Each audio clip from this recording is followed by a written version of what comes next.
Let's learn the steps required in conversion of numbers from base 10 to other bases.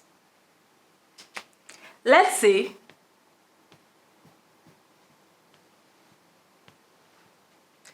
we are required to convert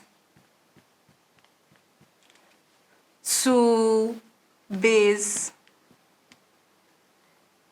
B. What steps are we going to follow? The first step, divide repeatedly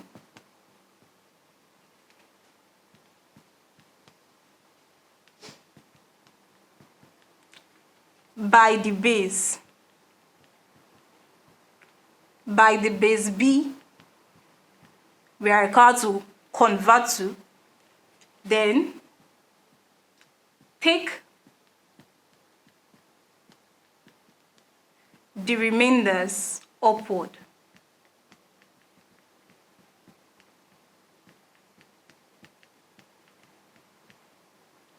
That is, to convert to any base, what we need to do is divide that number we are given in base 10 by the base we are converting it to.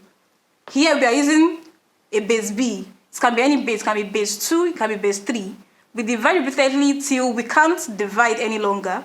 Then we take the remainder upwards. Thank you.